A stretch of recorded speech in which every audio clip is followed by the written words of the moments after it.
But what are some signs? How can you spot signs of bitterness? Well, let me just give you a few warning signs of bitterness. Because selfishness, it's kind of like we all know that. You can spot that in someone. You can see that. I mean, you can see it in the nursery. You can see it, in the attitude that kids have when they pull away and you can see that in the self-absorption I talked about. Well, how do you spot a warning sign of bitterness? As I list off some of the most common signs of bitterness, ask yourself, as a grace-energized wife or mother and everyone else listening, are you showing any of these signs of bitterness? Have your territory or your rights been wounded and hurt and trampled enough that you're starting to show the signs that you internally, there's a little smoldering going on, there's a little poisoning going on, a little unforgiveness going on. It's really not that complicated to recognize that bitterness has set in a person's life. Here are just some. This is just a simple list. Some of the characteristics of a bitter person. Number one, they show a lack of concern for others. A bitter person cares very little about anybody else. Because remember, bitterness locks us in the past, our past. We're consumed with our past, our hurts, our problems, our troubles, our struggles, our wounds that have been inflicted on us forever long that they've been inflicted. Secondly, they're very sensitive and touchy. For instance, if a bitter person walks into a room where two people are talking and those people quiet as they walk in, the bitter person thinks they were talking about me. They're very touchy, very sensitive. Because remember, bitterness is the ultimate self-absorption. All of the energies and the focus and the mind and the attention is focused inward. And so they are very touchy and sensitive. Thirdly, they tend to avoid meeting new people. They show little or no gratitude, and usually they speak words either that are empty or harshly critical. They hold grudges against people. That's a big sign. They often, for a long, long time, hold them, and they find it very difficult to forgive anybody because they have these big wounds inside that they're nursing. They often have a very stubborn or a sulking attitude. They end up experiencing mood extremes.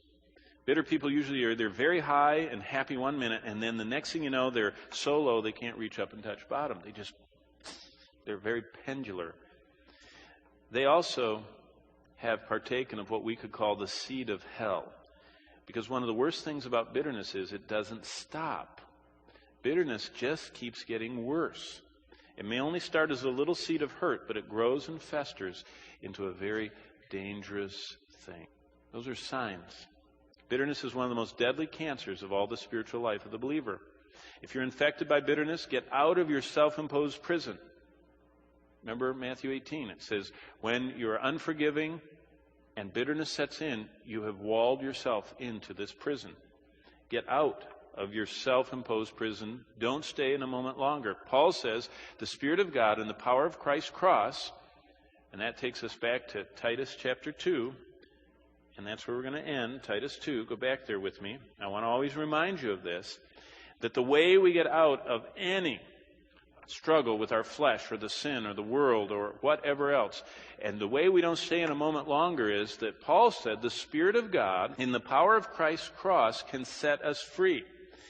Verse 11 of Titus 2. This whole chapter is predicated around the 11th verse.